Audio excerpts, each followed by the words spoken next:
皆さんこんにちは。腰痛マンです。本日はトヨタの3代目プリウスのご紹介です。仙台20プリウスは月を重ねるごとにじわじわ販売台数が増えるという車としては珍しい売れ方をしていましたが、爆発的にヒットしたのがこちら30型となります。というのも、直前に出たホンダのハイブリッドカーインサイト絶対倒すマンとしてエンジン排気量をアップしながらも、先代の233万円スタートから205万円スタートと大幅な値下げをしたのが大きいです。またストロングモーターくんとマイルドモーターちゃんといった日本では珍しい比較広告を展開してトヨタの怖さを印象づけたモデルでもあります。現在でもたくさん走っているこちら、先代に対してどうなのかなどいろいろ見ていきたいと思います。フロントマスクです。全体のフォルムはそのままに、先代の優しい顔つきからキリッとした顔つきとなりました。つるっとして特別感のある20型と乗用車っぽくなった30型で好みは分かれそうです。で、ブーメラン型のヘッドライトがこの半年前にデビューした日産の Z34 っぽいなぁと当時思いました。サイドです。フォルムは先代に対してルーフの頂点が B ピラー真上に後退したことでスタイリッシュになりました。またサイドにキャラクターラインが入り引き締まった感じがあります。タイヤは15インチですが、ツーリングセレクションになると17インチになります。斜め後ろから見ると30型のパキンとした感じがよく出ています。リアです。先代に対して変わってないように見えますが、リアウィンドウ下のパネル分割が違っていること、トヨタエンブレム部分が平坦になっていること、プリウスのエンブレムが右下からリア左右に移動していることといった違いがあります。デザインが大きく変化した次の50型、スポーティーカーになった60型を見ると、この30型がプリウスとしての完成形かもしれませんね。エンジンルームです。大きなボンネットインシュレーターがついています。エンジンは先代の 1.5 リッターから 1.8 リッターにアップしました。エンジン横のガソリン車だとトランスミッションが収まるスペースはインバーターなどに変わっています。ハイブリッドなので静かだとは思うのですが、カウルトップ下からバルクヘッドにかけて分厚い静音材が取り付けられていて、静かさをより強調する狙いが見えます。車体底を見ると、この時代の国産車には珍しいフルアンダーカバーとなっていて、燃費を重視していることも分かります。フロントサスはストラットでスタビライザー付きとなっています。リアサスはトーションビーム式です。ショックとスプリングは先代と異なり別々になっています。プラットフォームの違いや設計の進化で幅に余裕ができたのでしょうか。また先代についていたスタビライザーは今回は省略されています。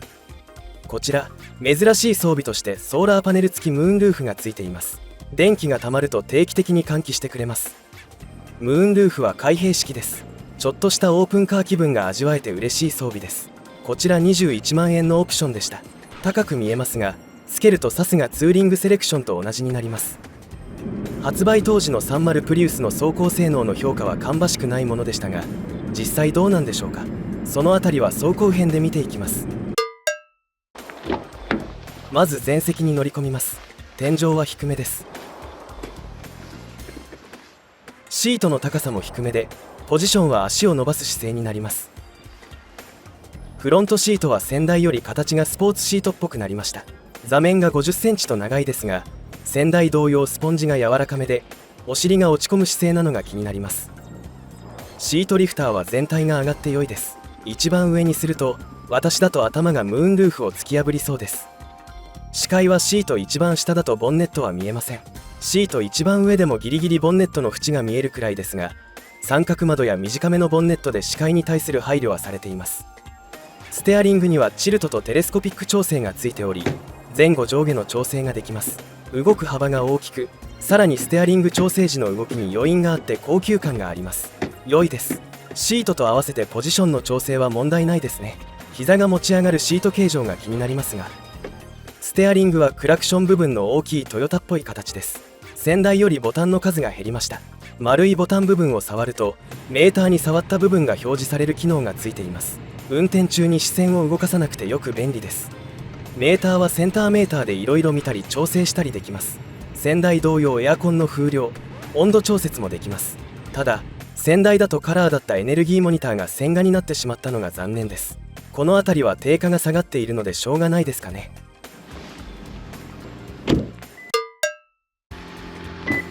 後席に乗り込みます。頭の部分がほぼ直線にカットされていて、前席よりも乗り込みやすいです。リアウィンドウは全開します。四角く大きめの窓なので開放感があって良いです。リアシートは先代同様、ソフトで分厚いクッションで快適です。シートサイズと空間は大きめで、頭上空間は先代より余裕ができており、タクシーとしてよく使われていたのも納得の功績です。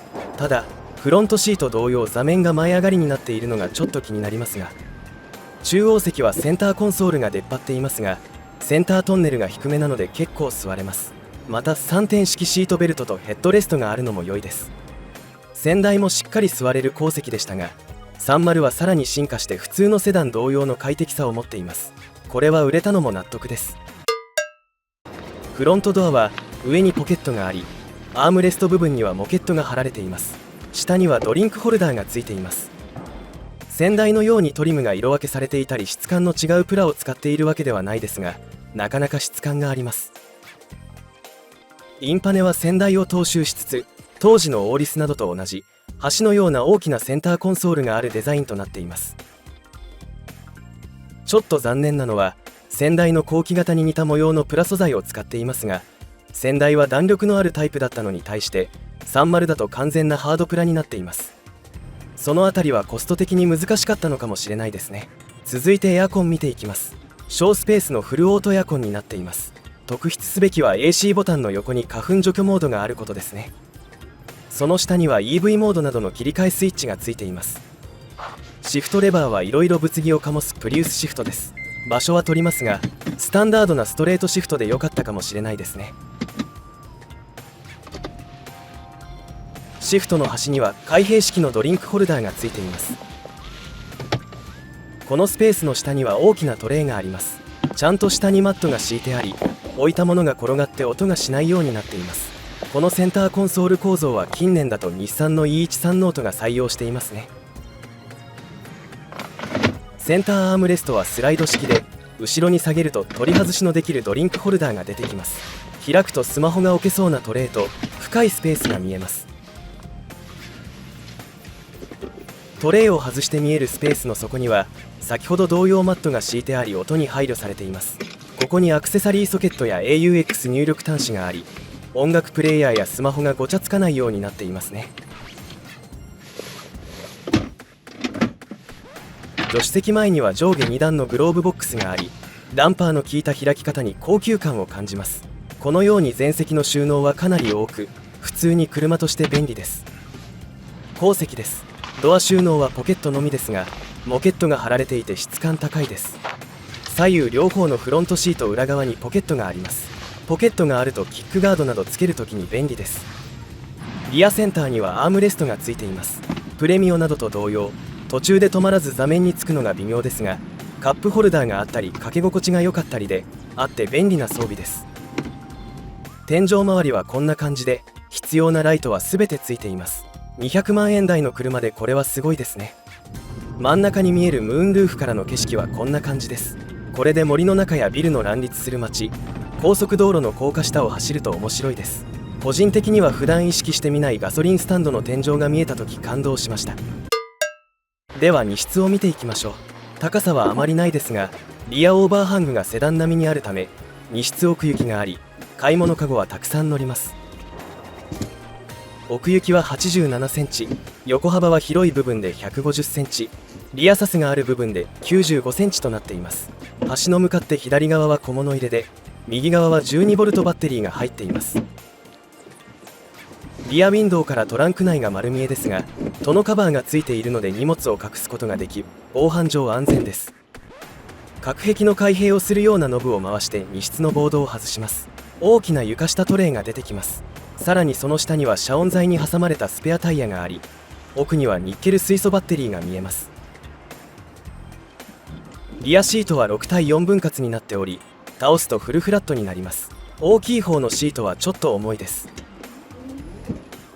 斜めのサイズは190センチで、アーノルド・シュワルツェネッガーやジョン・トラボルタを置いて運ぶことができる長さです。運び込むまでがいろいろと大変そうですが便利ですね。床下の深いスペースと合わせてこの荷室サイズで困ることはなさそうです。スモール、ロービーム、ハイビーム、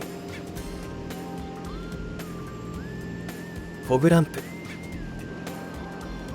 ハザード、スモール、ブレーキ、ハザード、バックランプ。一般道です。排気量がアップしたためか、先代より上り坂をよく登ると感じます。ただ発進時はなぜか先代よりもっさりとします。燃費重視のセッティングのためでしょうか。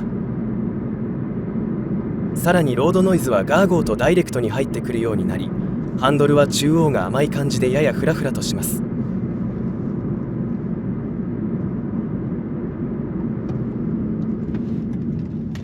ブレーキは効くのですが、インサイトや初代リーフのものと同じ硬い壁のような踏み心地で、ここは先代の方が自然でした。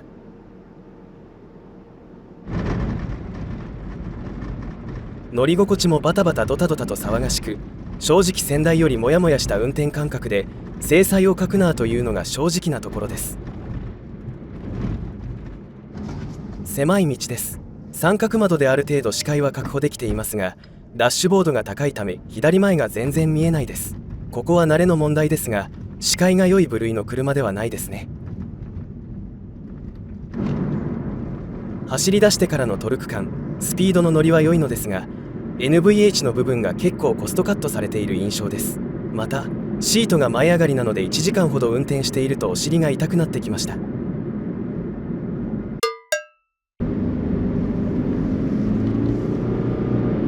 山坂道の上りにやってきました。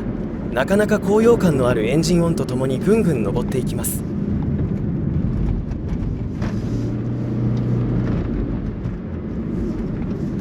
一般道の頼りなさで不安でしたが、思ったよりしっかり曲がります。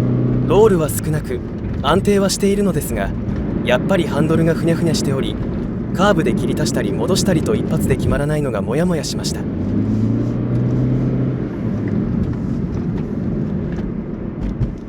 下りでございます。上りと同じく結構よく曲がるなという印象です。上りより勢いがつきますが、足回りが破綻することもなく、少ないロールでカーブを抜けていってくれます。ただやはりハンドルがフラフラする印象で、ハンドル周りの取り付け剛性が先代より弱くなったのかなと思いました。足としてはいいですが、走りが面白いという車ではないですね。高速道路にやってきました。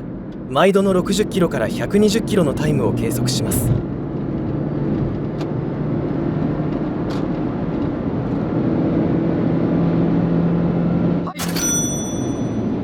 タイムは10秒594でした。排気量の少ない先代が10秒477だったので、今回私が踏み切れなかったのか、燃費重視になっているのか、先代がハッピーメーターだったのかと真相は闇の中です。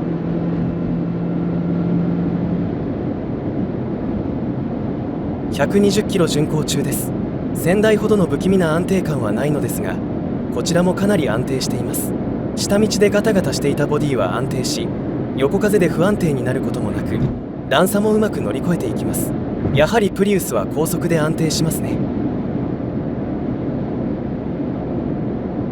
ただハンドリングは先代より不安定なのは変わりません。中央付近でフラフラします。まっすぐ走らせるために手に意識がいきますね。ベルトラインは後ろに向かって上がっていますが、窓が大きいのとトランクまで窓が伸びているので視界は良いです。車線変更は楽ですね。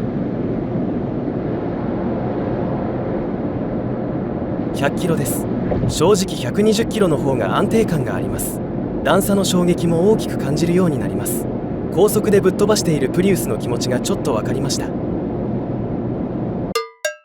今回258キロ走って燃費は約18キロリッターでした。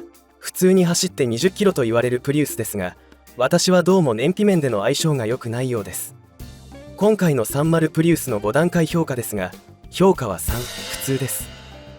先代の20プリウスから定価を25万円ほど下げたためか、走行性能にかなりシワが寄っていました。ガンダムからジムまでダウングレードはしていないですが、量産型プリウスといった感じでした。今回は前期型でしたが、ホンダのインサイトに圧勝した後の2011年12月に行われたマイナーチェンジで後期型となり、ボディ剛性の強化やサスペンションの見直しが実施され、定価が12万円アップしました。そちらが本当の30プリウスかもしれないですね。ということで、今回も最後までご視聴いただきありがとうございました。面白かったらチャンネル登録、コメントいただけると嬉しいです。それでは次の乗り物でお会いしましょう。さようなら。